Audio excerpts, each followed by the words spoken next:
Tandem Nomads, episode 110. So when we're able to, for example, in a moment of stress, say stress, angry, frustrated, that opens our mind up to the possibility of like, okay, now maybe I can do something about this. And that's a mindfulness practice because a lot of times you're just rushing through the day and you feel a certain way, but you're not identifying the way that you feel. Hello, Nomad Nation. Welcome to Tandem Nomads, the podcast show where you can find great inspiration and tips to grow your portable business and thrive in your global nomadic life. I am your host, Amel Deregi, and today's episode is all about mindfulness. I know that it's a very much of a buzzword right now in our days. We all want to be more mindful and live a more balanced life, but what does it actually mean and how can you really implement it in a way that it benefits us on the move and while growing our businesses? And to talk about this great topic, I could not find a better person than Jodi Harris. Hello, Jodi. Thank you so much for being here. Hi, Amel. Thank you so much for having me. I'm really excited to talk with you about mindfulness today. Me too. So Nomad Nation, Jodi has been on the podcast show before on Tandem Nomad. So I will link the show. I will link this episode where she tells us all about her journey as an expat partner building her portable business on the move. But today we're bringing her for her expertise as a mindfulness expert. But know that Jodi Harris is a mother of 3 cultured kids, wife of a U.S. diplomat, certified coach, a personal leadership senior facilitator, a mindful teacher, and a writer. She has over 15 years experience working with individuals living outside of their home culture, and prior to moving overseas she practiced as a licensed clinical social worker. She is originally from Austin, Texas, and has lived in Spain, Northern Ireland, Japan twice, where she is right now. While we record this episode, we don't know where you'll be then. And she's also been in the Dominican Republic and Madagascar. That's a lot of travels and moves. So through her coaching practice, World Tree Coaching LLC, she works with diverse clients all over the world through one-to-one coaching, group coaching, and facilitation. She is specialized in reminding the globally mobile community how capable and amazing they really are, and she supports people in finding a sense of home no matter where they go. So this is who Jodi is. So Jodi, tell us, is there anything I missed here and what's happening in your world right now? Yeah, I think you covered it all, Amel. Thank you for the lovely introduction. And life is good here in Tokyo. We've been here a little over 3 years and the journey continues. It's an amazing place to live. And we're now up on the horizon of our next big move in summer of 2019. So that's amazing. And you know what, Jodi, if you could just tell us, because we've had this amazing podcast episode, let me just check 1 second. So it was tandemnomads.com/21. And that was, I'm looking at the date, and that was in 2017. And we reached the year 2019 as we record this episode. So many years have passed since you were sharing with us how you grow your business. So could you tell us, how was it for you, real briefly, to grow your portable business in the past years, and what were the highlights for you? Well, I have to say, living in Tokyo is an amazing opportunity. When I first came here, immediately you become aware of the large and diverse expat community.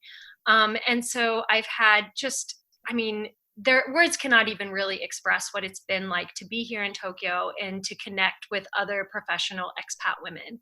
And I had the incredible opportunity to get involved with FEW Japan, which is a women's empowerment and networking organization. And I served on the board there, and I'm now still really involved. And, that's just one opportunity for people who are, particularly for women, but for women who are growing globally mobile businesses. Mm-hmm. And so, it's just been a delightful place to be. And, I've had an opportunity to really grow and try new things. And that's really exciting. It's been exciting watching you grow, Jodi. So really, really exciting. And one tip before we start for all of those who are in your position right now and trying to grow their portable business? One tip, deep breaths.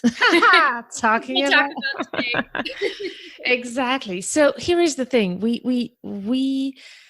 I mean, it's already a challenge to build a business, but to make it portable, it's another deal. And to make it on the move, it's another deal again. And add on top of that, that most expat partners are parents and trying to, juggle the move, the family, the kids, and everything. So it can be very, very overwhelming. And I truly believe in the power of mindfulness, but I know that it's becoming a buzzword and a lot of people are talking about it, but other actually practicing it. And what does it mean? Is it this like complicated thing to do? A lot of people say, for example, mindfulness meditation, but actually we'll talk about it. It's more than that. But also it can be as simple, easy practices to implement on a daily basis or once in a while. So we're going to talk about that. But how would you define mindfulness with your own words and what it is about? Right. So mindfulness is non-judgmental in the moment awareness. And so Now repeat simply that. Non-judgmental. non-judgmental in the moment awareness. But I'm Wow. going to make it even simpler. It's paying attention to what you're experiencing as you're experiencing it without getting all wrapped up in the stories that are popping up in your head. Mm. And so it's not about being really zen or peaceful. It's not about not thinking. It's not about having the blank slate of a mind. It's simply about tuning in to what's happening in and around you as it's happening and learning to pay attention there. So, you mentioned meditation. So sometimes people they think, oh, mindfulness means meditation. And meditation or mindfulness meditation is an incredible tool for developing your brain's capacity to practice mindfulness, but it's not the only tool. Yeah, Just fantastic. anyway. So we're actually going to talk about that. So Nomad Nation, what we want for you today is to give you some easy things to implement in your life to be able to juggle all of that in your life and use mindfulness as a way to just steam out all that pressure that you might have in your life. So I want to start with one practice that for me, I want to share with you, Jodi, this. I don't know where I saw this once, and I heard a guy saying, can you imagine that most of the people on this earth spend their whole life without once ever breathing mindfully, without once ever even thinking about how they're breathing? Yeah. Isn't Yeah. it? And I was like, wow, it's true. Mm-hmm. We're breathing. It's the essential part of our survival, and we're actually not paying attention to that. Right. Isn't that It's really amazing? unbelievable, isn't it? Right. And that's what mindfulness is about, is that ability to come back to what's actually happening.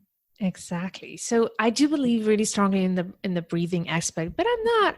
I think you can help us through that. So can you please what what do you think? How about going through a short few seconds breathing exercise together? Can you take it through that? What would you recommend people to do to Yeah. breathe mindfully? Right, for sure. Well, yeah, I mean, let's take a second to do that. So, this is something I do often with clients, and particularly my clients that I'm seeing specifically for mindfulness based practices.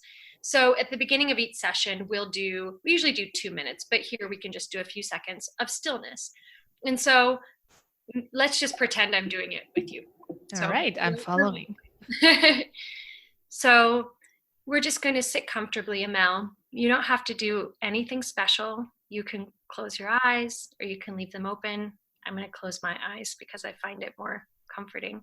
So, Jodi, I'm doing something very bad already, but let's invite our listeners to do that with us. Okay, Let's start great. over. I'm That's sorry for interrupting. no, So no, let's great. do that. So, Nomad So, Nation, let's do that together. yeah, so wherever you are, maybe you're sitting or maybe you're standing, but allow yourself, we're going to say for this moment that you're sitting, and allow yourself to sit comfortably in your chair. And you don't have to change anything about your behavior. but allow yourself to just come into the space where you are. You can imagine your mind is like a snow globe, and before it was shook up and the little pieces of glitter were flying around. But now as you become still, the glitter falls to the bottom, and you notice the same thing in your body. Your body settling down, your thoughts easing. And just like the snow globe, things are a little bit clearer. You see more clearly your breath, the rhythm of your heart, and the passing of your thoughts. And take one more breath.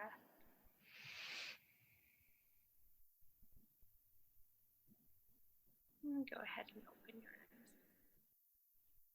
eyes. That felt so good. Oh, I'm so peaceful right now. I think the tone of my voice just changed. Right. Yeah, you know what's interesting is that, mindfulness is about our ability to be present with anything that comes up, right? So in being mindful, you're not like trying to get peaceful or trying to be calm. But the truth is, when you turn towards the breath and when you turn towards the rhythm of the heart, and when you use that mental image of just allowing the dust to settle, it is naturally calming.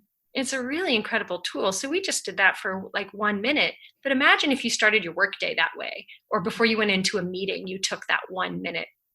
It's pretty incredible. And if you're doing it regularly, it's even more exciting to have that sense of presence. Yeah, so that's actually exactly the question I wanted to ask you. So we just mentioned right away the exercise of breathing and the importance of actually mindfully breathing. So that question was like, when should we breathe? What moments would you recommend to do that? To just pause for 1 minute and think about our breath and just close our eyes and relax for a few minutes, for just a minute if possible. Right. You can do that anywhere.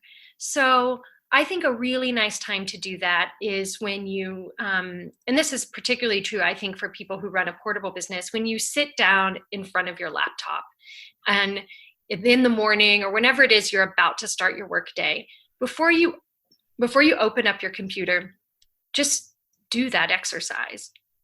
It's also nice to do it. I like to do it towards the end of the day before everyone gets home. And just, it's like the bookends of my work day. But you can do it, in the kitchen when you're cooking, or you can do it before you're about to drive in traffic. There's, get in the car, and before you turn on the car, just take that minute. I mean, you can do it anywhere. It's just a minute, but every minute counts, and it can really make a difference. You can do it throughout the day. Yeah. So it was so pleasant to hear your voice. Honestly, you have such a beautiful voice, and it really helped me. I really completely disconnected from this interview while you were doing that. So that was amazing. But how can we do that if we don't have somebody like you guiding it through us? How can you do it to be able to make that minute of stillness and breathing effective? Right. Well, there are tons of really good resources online for mindfulness meditation or for any sort of meditation. So I really like Insight Timer.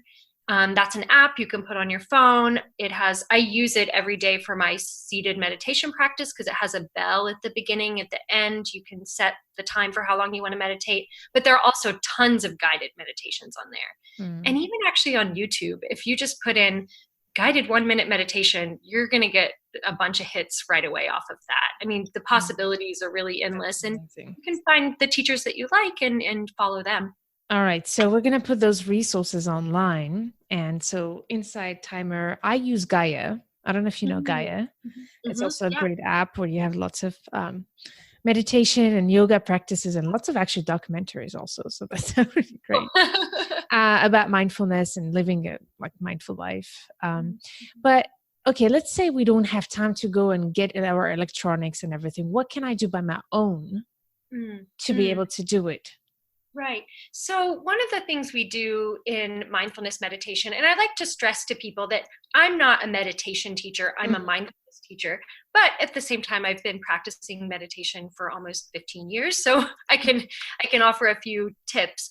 One of the things that is most important is that you find a space where you feel that you can, gosh, I was going to say, find a place where you feel that you can create a sense of calm, but that's not even necessarily true because sometimes things are really hectic. Mhm. But if you're able to find a space, whether it's seated at your desk or wherever you are, and you take a few breaths in and just notice the breath going in and notice the breath going out. And I like to focus on the very tip of my nose and feel the breath coming in and out of my nose.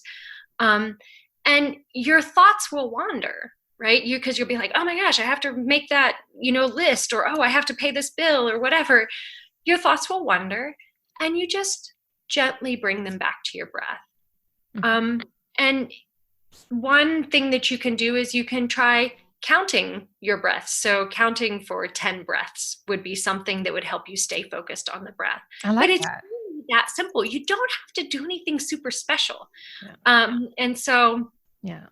that's just it. So honestly, for me, just doing that can take a long way somehow. We're going to talk about more mindfulness practices, but this one for me is the major one because I remember that shook me to the core to realize that actually I do know people who actually asked around me, do you actually breathe by thinking about your breath and pausing, closing your eyes and just focusing on your breath? And not a lot of people do that. So I do think that has changed everything for me when I started doing it. And for me, one of the biggest thing I've learned on the process was that when I was trying to breathe mindfully, I always thought of in like when I was a kid, my teachers, sport teachers will teach us to inhale and exhale from the mouth. And Right, actually that's something important. Just one big tip that I've learned is that you inhale and exhale from your nose, not from right. your mouth. And Hmm. that's Right, important to focus on. You're breathing from your nose and not from your mouth. Yeah. right, right, Okay. right.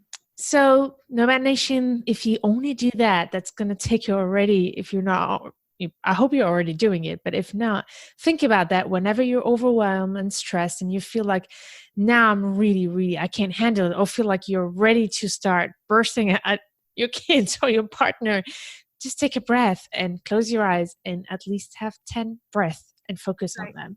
So I right. think that's a great quick tip to just implement that, and that will be really helpful. So we kind of already talked about this is already the beginning of a meditation mindfulness practice. So would you have like what would be your top 3 mindfulness practices that you would really recommend that are not necessarily meditation oriented, but that Right, can really be useful to those who have a portable business, and right. especially I'm thinking all of you moms and parents who have to manage and juggle everything.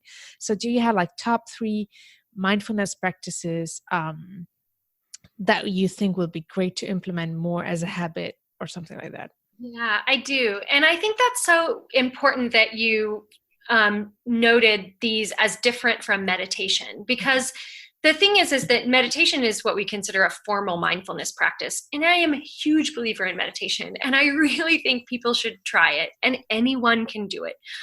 Even if you think you can't, anyone can do it. But the truth is, some people are kind of scared off by that, or they just feel for whatever reason it doesn't fit for them. But that doesn't mean you have to throw mindfulness out the window altogether. There's still other things you can do. So, one practice that I believe so passionately in is taking time to identify and name your emotions. So, there's this really awesome research psychiatrist, Dan Siegel, and he talks about this. He does a lot of work with mindfulness, and he talks about name it to tame it. And there's tons of science around the fact that, or scientific evidence of the fact that when we name our emotions, either in our head or even saying them out loud or even writing them down in a journal, it neutralizes them.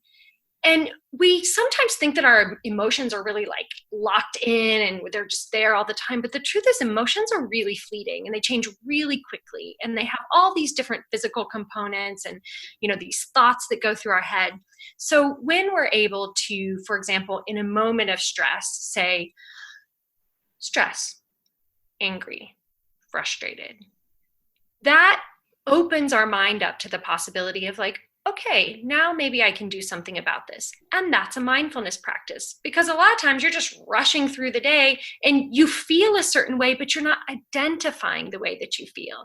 And mindfulness is that clear seeing, that paying attention is about noticing what things come up. So being able to identify your emotions is one that I would definitely recommend.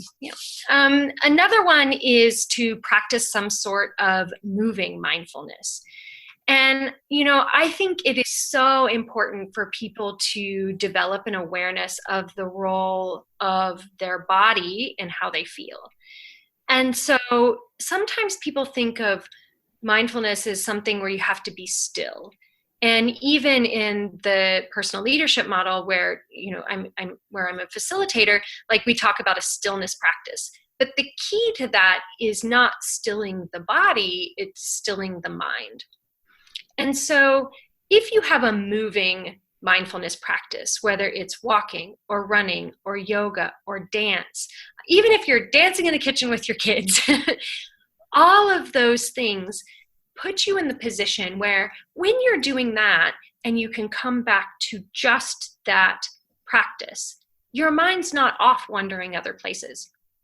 So imagine if you're going for your morning walk, or, let's say you go for a morning walk and you're going to use this as your moving mindfulness. Your mind, well, first of all, you might be tempted to listen to a podcast. Even if it's tandem no-yats, try not listening to a podcast. And, try, just not putting your headphones in, just walking and taking in the sounds of the environment and the sensation of the air against your face and the movement of, blood through your body, the way your feet feel on the pavement. That's a form of mindfulness practice. And it's also good exercise. So, you get the additional benefit of the, how it feels to be outside and moving your body. Mm-hmm. And then a third one that I think is really important is to be able to ask ourselves, who do I want to be in this moment? Mm. And when we do that, we invite creativity and insight into our space. And mindfulness is about seeing things honestly and gently as they are. And when we see things as they are, we have the power to ask ourselves, even in a really difficult or stressful moment, just pause, take a breath. Who do I want to be right now?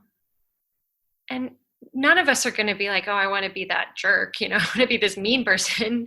Most of us are going to say, I want to be kind, or I want to stand up for myself in this situation, or I want to be compassionate, or whatever it is. So when we pause and ask that question, that's a mindfulness practice.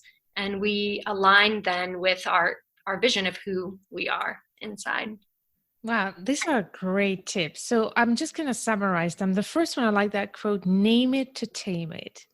Whenever you feel frustrated and overwhelmed, just pause and just give some words to what you're feeling. And I think that's already identifying. I always like to say, to solve a problem, you have to first identify it. Right. So that's really great tip. So name it. Second one is be on the movement whenever you're frustrated. And I see it for myself when I can't get things done and I can't focus. I just go for a walk. And the third one you said is asking the question, who do I want to be right now? Exactly. Asking the question, who you want to be. I love that question because that can really invite us to actually put things back into perspective. Yeah, so that's really great. Fantastic. So how about right now, we're recording this episode in a time when a lot of people are moving into a new country, or they're in the middle of a big transition. So what would you recommend? You've been there, so you know how it is. A few times. what would you recommend to go through that moment where everything is like ups and down? Hmm.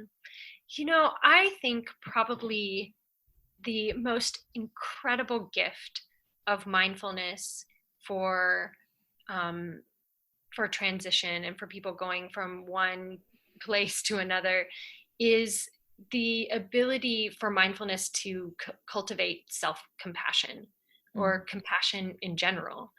Because when we turn towards what we're experiencing, and again, I always use these words honestly and gently, but when we honestly and gently turn towards what we're experiencing, even if something difficult comes up, we're able to say, oh, okay, you can do this, this is okay.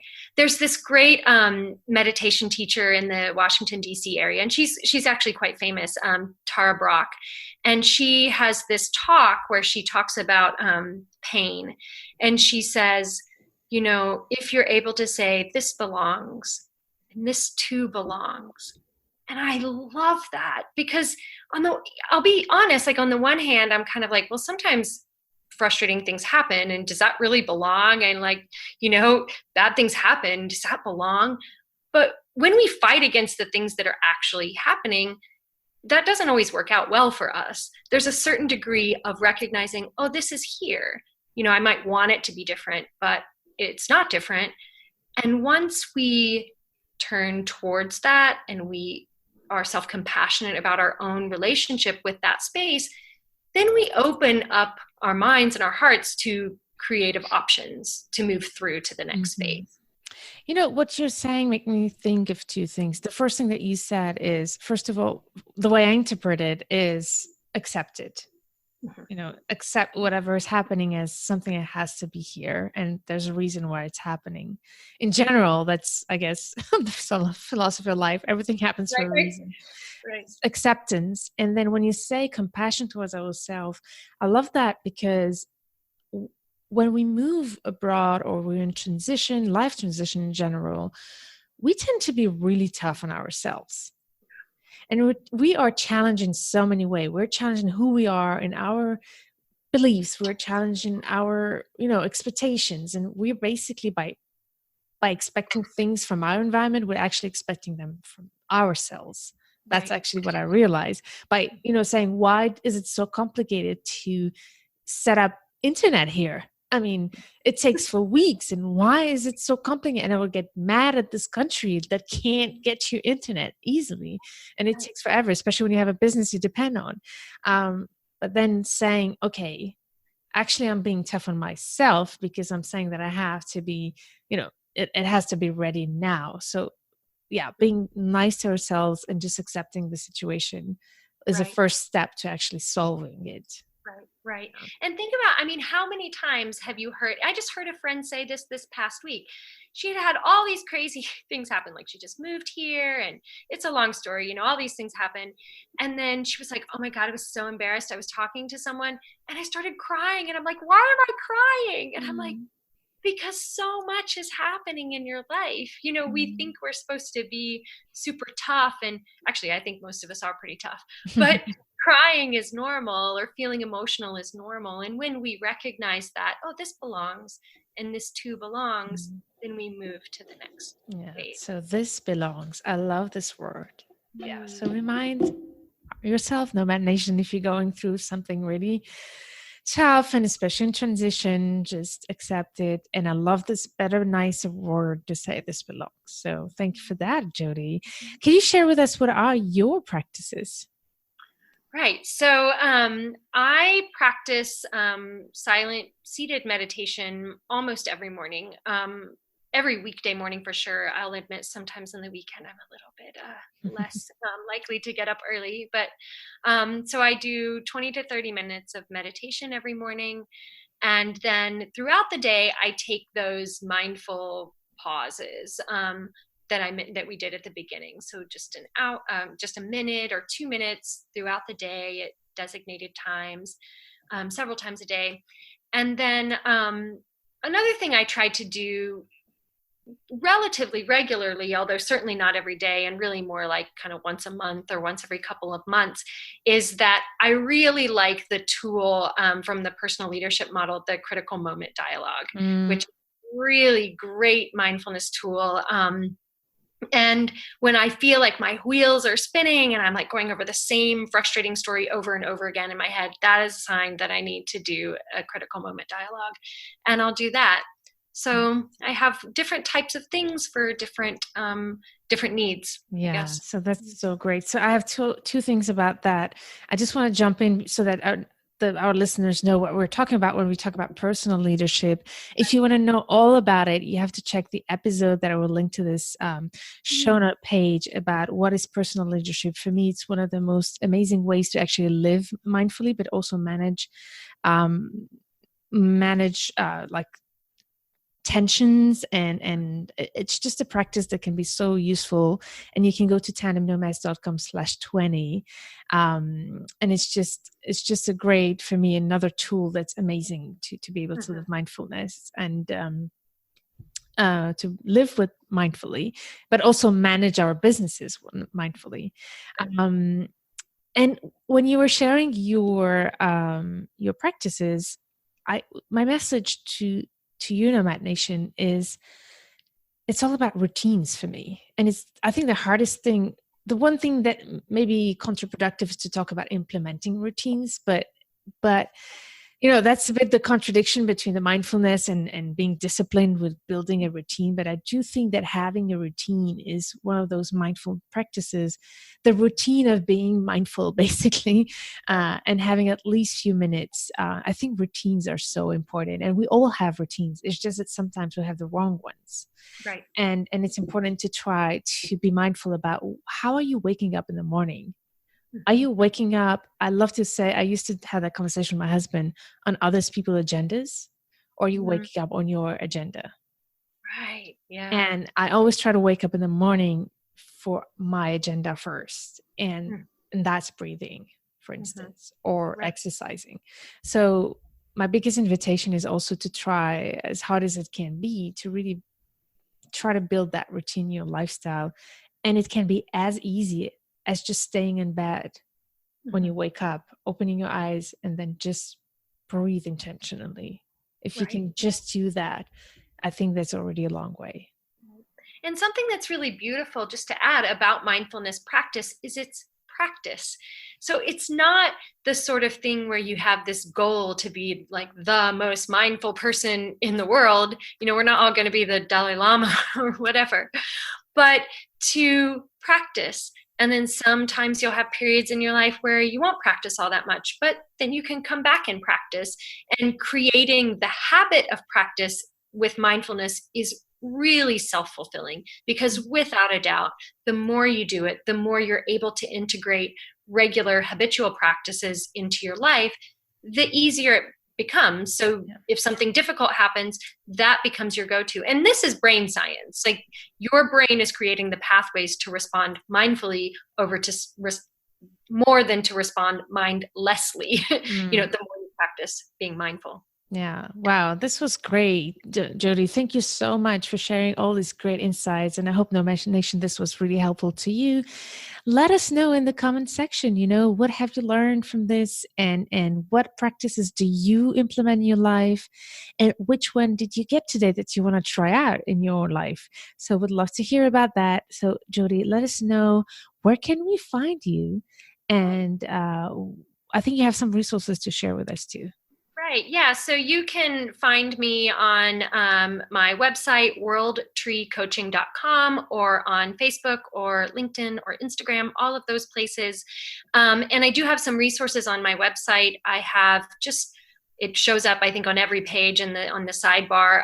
It just says mindfulness resources, and it's a free PDF with my favorite resources. So I don't need to list them here. There's all these ones that popped up in my head that I wanted to share with you all, but they're all there.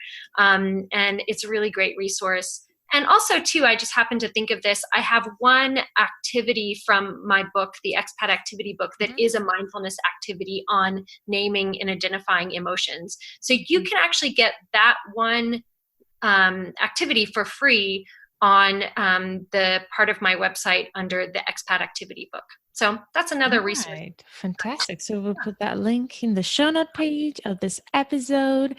Thank you so much, Jodi, for sharing your great insights with us. It was lovely to have you back on Tandem Nomads.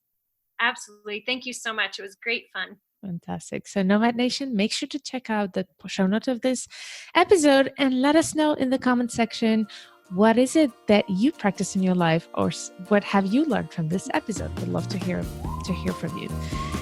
Stay tuned to turn your challenges into wonderful opportunities.